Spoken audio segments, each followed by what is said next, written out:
Thanks for joining the HomeMatters podcast with Eric and Gena Boggs, where they lead authentic, raw discussions about marriage, family life, kids, intimacy, and sex from a biblical perspective. Now here's your host, Eric and Gena Boggs. Well, hello, I'm Gena, and Eric joined me today. I'm so glad. Thank you for being here. I decided I'd come along today. Thank you so much. We're doing podcast number 37. 7? Yep, 37. 37. Yep, 37. Yeah. Well, I was there for 36. Evidently, I've been there for a couple of them. I got lost in time, but we're going to try to always keep up with that number, right? Yes, we're going to keep up with that number. So when we get to podcast number 1,000, you're going to remember that? Yes, I'm keeping track. Okay. I got it. Well, you seem like you were not keeping track just now. Well, I wasn't just now. I was kind of lost in time, but I do have it written down, keeping track of it. Good. I do, absolutely. Man, we're so glad you joined us. Jump right in because we're not getting YouTube, to where Spotify, we want to with Spotify. some of this stuff. Spotify. However you're listening, hey, share it.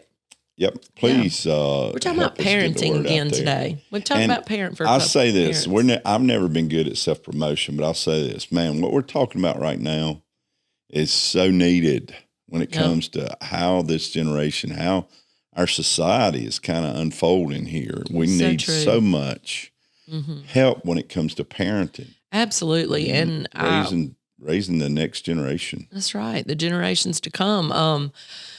Eric and I've raised 4 children and loving on some grandbabies now too, but we didn't do everything exactly right. Man, made a lot of mistakes, but we found God is He's so gracious. And we say a lot of times, even in our mistakes, I think God would grace that and still bring something good. Yeah. Even when we messed it up, because I think He knew our heart. Yeah, knowing that we didn't get it all perfect, and then seeing God's grace, and again, get children that are grown now and pretty productive in most places of life. That's right. Again, none of us are perfect. We don't ever want to paint that picture. We're not perfect. Our kids are not absolutely perfect. Not. None of that. But the fact that we see that it had to be more than just our great parenting skills. Absolutely. We've read some books. We've studied along the way, but we didn't read all the books. We didn't get all the courses in on parenting, but we did go through the school of life. And looking back, hindsight is 2020. That experience, that's right. But you mentioned books and stuff like that.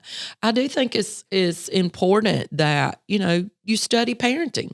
Yeah. Now you study the right people. You find the right sources, godly sources that use a biblical foundation. But, whether it's a podcast like this or a book that you can read, parenting is not just for today and tomorrow and to get us, to get them graduated out of the house. Parenting is about generations. This is important stuff we're talking about. So I think that it's extremely important that we recognize the responsibility we have and put some time in, right? To make it what it should be. When you talk about generations, you're talking about, I've said this, if you live with a moment by moment, if you live with a mindset that is only locked in the temporal, then man, that makes life so difficult. It makes purpose so difficult because if you're not careful, if you're only living in the moment, and there's some virtue in that, I understand that, I get that. But if you're only living for the benefit of the temporal, right, then boy, it really makes life purposeless and makes it even makes our intentions, our productivity. I think it cuts all of that back from where it could be when you live with more of an eternal or even a generational perspective. It's putting all that together. And in raising kids, man, you've got to raise kids, and you can't live just for that day. You've got to always look at it again, like we read the passage, it's producing something later. It's producing goodness or righteousness or the right living. It's producing even down the road. And when you're raising kids, and we're probably talking to some people right now that are right in the middle of the fire. The grind, right? And you think, man, I'm trying to survive today. What are you talking about? Talking about tomorrow. I'm saying that if you will Exactly. try to embrace an eternal perspective, try to embrace a perspective that is on down generations after you. We try to look at life this way. I think Gena and I, we try to do this. We try to look at it from the standpoint that we're not just raising our kids just for today, but we're actually trying to produce in generations after us. Absolutely. And yes. even down to our children and We our say children's it. children and our children's children's children. Yeah, all that. Family tree. That sounds like a long way away, but that's the goal, that we are setting a foundation now where we are that outlives us. Yeah. Yeah, it's not just about my lifetime and what I can see, but those generations that I'll never see or be a part of, Right. but that we've laid a foundation for. And with that, I would just say, many of you that are parenting out there, maybe you didn't have that. Yeah. Maybe you didn't have that foundation yourself. And we come from such different families when we come together and have children, that you just may need to set a new foundation. Different upbringings, Right. different parenting that we come up under But you may need to start that today, that family tree. for that generations change. after you. Yeah. That's right. We left off last time talking about just the fact that there's a place that as parents, it's always about the good or the best interest of our children. We can't live lives that are selfish. Listen, that is a given in parenting anyway. That's so If true. you're selfish, if you're not selfless, then boy, you're setting yourself up for a lot of problems. And setting yourself up every for a lot of child, you just frustration. kind of drop down a ring, right? Yeah, you move further back in the pecking order, so to speak. You should, the pecking order. That's great. And so many parents today are consumed with just self and being happy. Listen, life is not about happy. Life is about finding joy that is deeper. And again, that's about purpose. We believe That's that. so true. But again, as parents, you cannot live just for yourself. You cannot live just to be happy for the moment. Boy, and you got to determine that even though it's not a good season, I may be in a season right now that's challenging or tough, but it is not just about you being happy in that season. That's so true. There's a But I bigger believe, as picture. we've talked about as well, when we lead in that correction, that discipline, the promise that we read from Hebrews last time is that there's righteousness and there's peace that comes along with that. Yeah. So I do believe that there's that element of peace and joy and even happiness that we can have in our homes when we are leading our children the right way. Not that like you said, not that every moment is going to be a happy moment, but I do believe that our homes can be a place of peace and of joy. Yeah, you better believe it. Where there's a sense of belonging.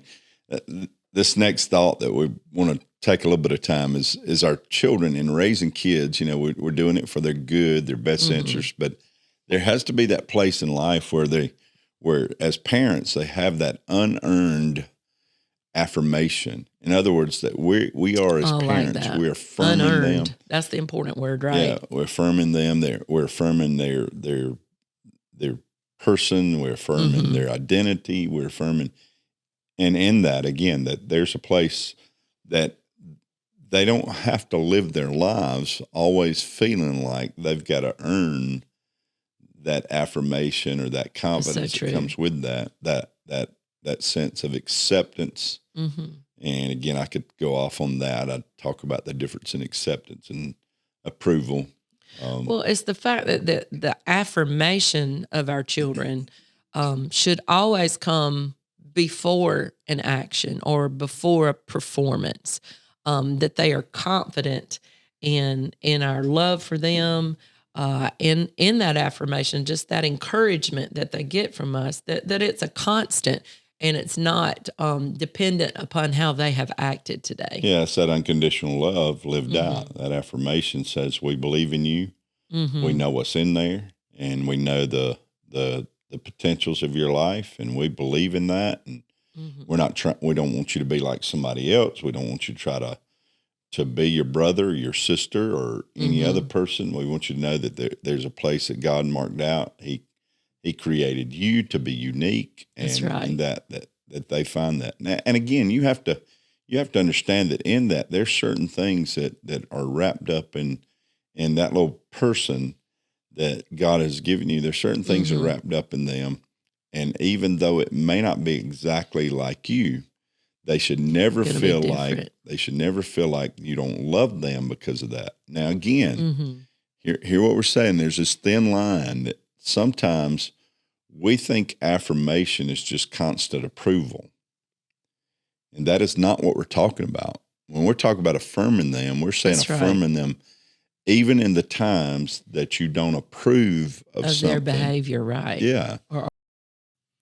I think about our middle daughter, Lauren. She has a 4-year-old, 4-year-old little boy, and she was telling me several weeks back. Yes, I love this story. She said he just had a really hard day. I mean, he'd had to spend some time sitting. He'd had to spend some time in his room.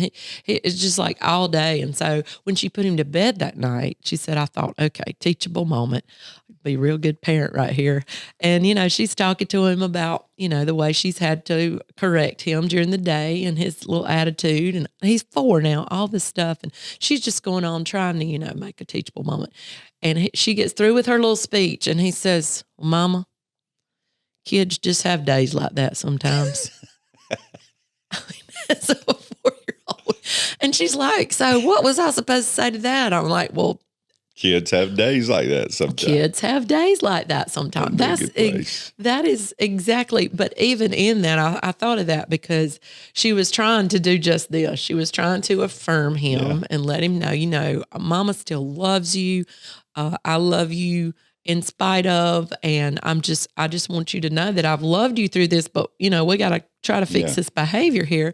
So, and that is affirmation. That's saying, hey, regardless of the bad days, we still have, it's like I say all the time, the acceptance approval thing. People want all this approval now. They want, they say they want you to accept them wherever, whatever.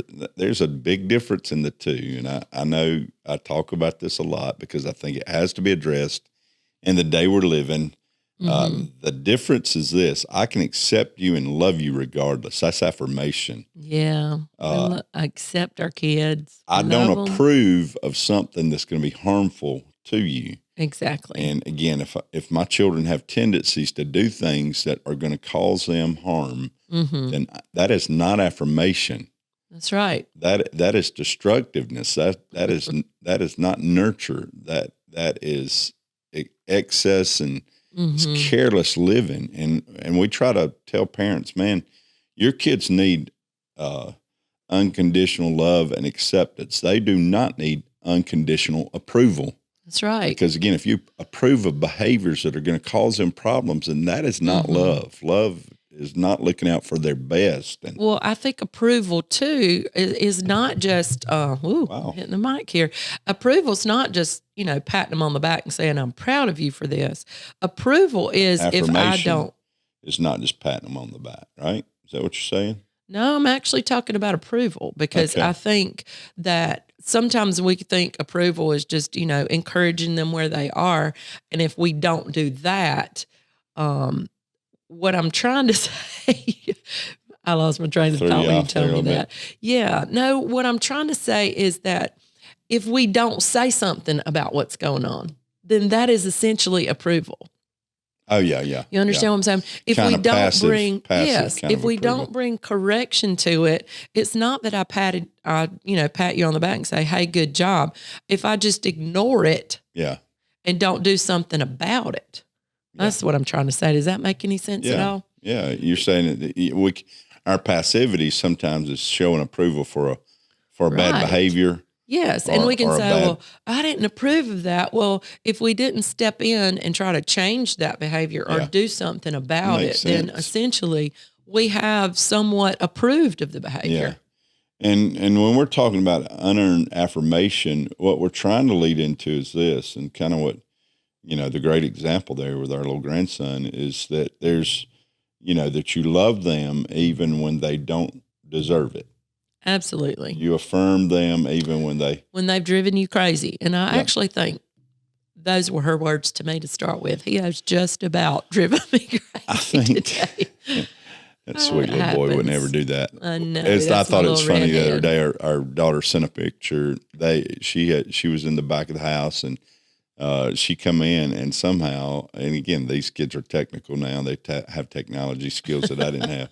But a 4-year-old, they had actually started a podcast online. Exactly. And she sent us a picture. She said that they're 4 and 3, and said they were there in front. She sent the picture of them sitting in front and watching the podcast of this. Watching the HomeMatters podcast. Our HomeMatters podcast. They were just watching Pop and Gigi's all they Pop knew. and Gigi, but I thought that's so sweet. But again, in that example, again, what we're saying is this: if we're not careful, if we're not affirming them in places that they haven't earned it, then they get into performance mode. Right. And if we only give them affirmation or only show them our how thankful we are, how glad we are for them when they're doing well, then man, they get in that performance mode, and That's they're right. always trying to perform to get approval or get affirmation. Exactly. And that is not what we're asking. That's not what we're saying that needs to be done. They need that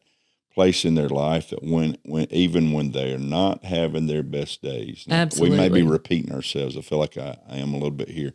When they're not having their best days, man, they still have mom and dad on their side. Well, it goes back, I think we said this in the beginning too, that, we are to exemplify or model for them, give them a good picture of God's love. Yeah. And in that, I mean, isn't that God's love? He accepts us and he loves us no matter what. And so a lot of believers, I think Christians, are in performance mode. Sure. Because, they don't feel like God loves them if they haven't read their Bible, prayed 4 hours, Haven't done attended all the church activities this week. And it's always about a checklist. And, God help us that we don't live that with our relationship with God. He loves us, period. Yeah. But God help us not to make our children feel like there are a lot of boxes that there should be what expectation. a great example, though, of God, the Father's affirmation of Jesus when Jesus been baptized in the Jordan River by John. And this is my the Bible son. says the heavens open and the voice was heard, this is my son in whom I'm well pleased. I always point out there, that was before anything in ministry had began. Absolutely. Anything recorded. I love God, it. the Father said, I love him. I approve of him. I accept him. I am well pleased. Without any miracles. That's right. Without turning water into He hadn't wine. checked any boxes Without yet, right? walking on the water. And again, Jesus, that knowing acceptance there, that affirmation that's there is true. Right into the wilderness temptation, if you read about it in Luke 4, right in the wilderness temptation, the first thing that is challenged is that affirmation or that identity as God's son. He's the enemy, the devil said, if you are God's son, then do these great things. And again, it's the thing that sometimes is happening with your children. And that's what we're talking about, trying to talk about anyway when it comes to affirmation. If they have confidence in their love that they have from their parents, if they have that affirmation, then they're not always trying to live up to all the time. Yeah. And one other point, I know we're running out of time again. One other point with that, I think that it's so important for us to identify our children and their abilities, their giftings, their abilities, their talents. Exactly. Those things God's gifted them to do. Yeah, because I think that sometimes as parents, if we're not careful, we get outside of the realm of affirmation. And we do begin to put on them this certain performance mindset when we don't realize you got to match your expectations with your children's abilities. With their abilities. Exactly. Because if we don't do that, then again, they're always trying to live up to a place that is not possible. Right. And simply, that just acknowledging and understanding their gifts and talents. Again, ours were so different.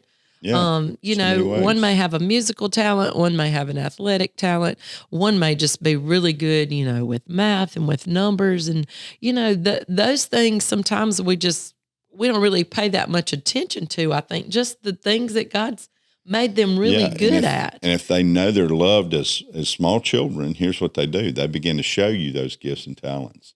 We always said it this way. Our children, they were all pretty good academically.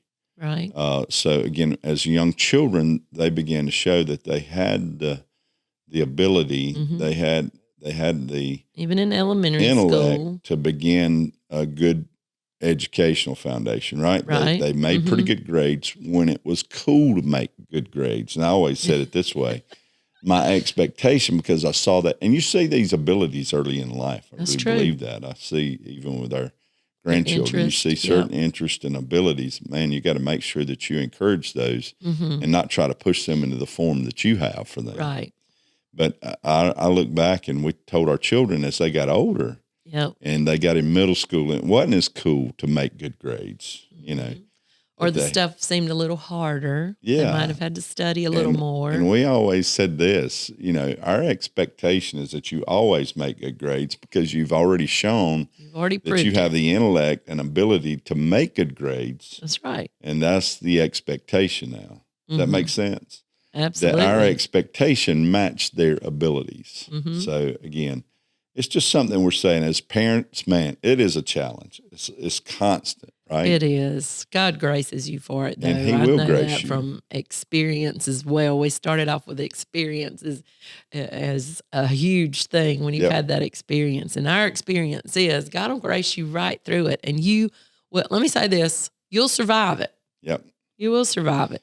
God will enable you, help you too. We got to go. We're out of time again. But again, parents, we encourage you, single parents, man, you're frontliners. I mean, That's you are right. doing the work. Stay at it. And we'll God say will this, grace grandparents encourage, or if you're not a parent, encourage the parents that are on the front line trying to raise the next generation. Because That's again, so true. Man, it's pray for them. Yeah, it's so Pray for challenging. them.